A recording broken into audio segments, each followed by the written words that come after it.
Welcome back. ત્રિનેત્રમાં આગળ વધીએ તો પહેલા ફજેતી થયા પછી એક્શન બતાવવા જઈએ તો પણ ફજેતી જ થાય ને.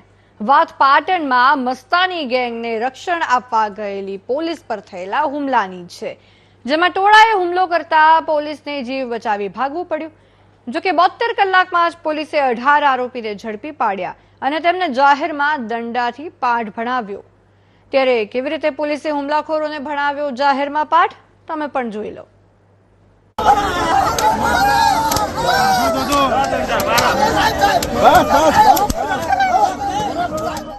અરે સાહેબ, ભૂલ થઈ ગઈ. દંડા પડતા જ જાણે લુખ્ખાઓની અક્કલ ઠેકાણે આવી ગઈ અને હાથ જોડીને ભર બજારે પોલીસ સામે આજીજી કરતા છોડી દેવા અને માર ન મારવા કરગરતા રહ્યા.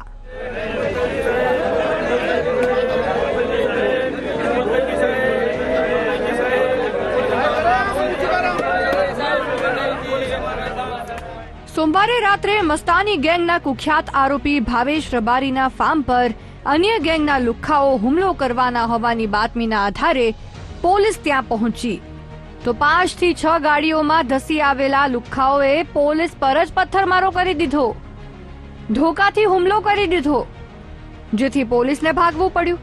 પરંતુ પોલીસ પર હુમલો કરનારની આજે પોલીસે બરાબરની ખાતરદારી કરી.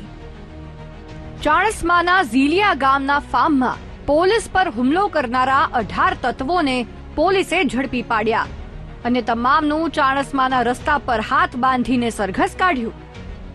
જાહેર માર્ગ પર દંડા વરસાવ્યા. એક બાજુ પોલીસના દંડા વરસતા હતા અને બીજી બાજુ આરોપીઓ સાહેબ ભૂલ થઈ ગઈ, માફ કરી દો તેવા બોમ્બરાડા પાડી રહ્યા હતા. જ્યારે જનતા લુખ્ખાઓની ધોલાઈને જોઈને સરઘસનો આનંદ માણી રહી હતી. મુદ્દો અહીં માત્ર મંદિરનો ફાળો ઉઘરાવવાનો હતો, જેને લઈને ચાલી રહેલા મનદુખમાં આ ટોળાએ કુખ્યાત ભાવેશ રબારીના ફાર્મને ટાર્ગેટ બનાવ્યું હતું. પરંતુ સવાલ અહીં ખાખીનો છે. જે પોલીસનું કામ સામાન્ય જનતાની રક્ષાનું છે, તે પોલીસ ગુનેગારને રક્ષણ આપવા પહોંચી અને જ્યારે ફાર્મ પર ટોળું ધસી આવ્યું તો પોલીસ ત્યાંથી જીવ બચાવી ભાગી, જેને લઈને ખાખીધારોના પાવર પર સવાલ ઉઠ્યા હતા. જોકે ગણતરીના કલાકોમાં જ પોલીસે હુમલાખોરોને તો ઝડપી પાડ્યા, પરંતુ સવાલ એ છે કે પોલીસનો દંડો માત્ર એક બાજુ જ કેમ ચાલ્યો? કેમ ભાવેશ રબારીની ગેંગ પર આવો દંડો ન ચાલ્યો? એવું લાગે છે કે પોલીસના ચાવવાના અને બતાવવાના દાંત અલગ છે. એક તરફ ખાતરદારી, બીજી તરફ ધોકાવાળી. તેવામાં આ કાર્યવાહીથી પોલીસ વિભાગની થયેલી ફજેતી નહીં ભૂસાય તેવું નથી લાગતું. ભરત પ્રજાપતિ, વીટીવી ન્યૂઝ, પાટણ.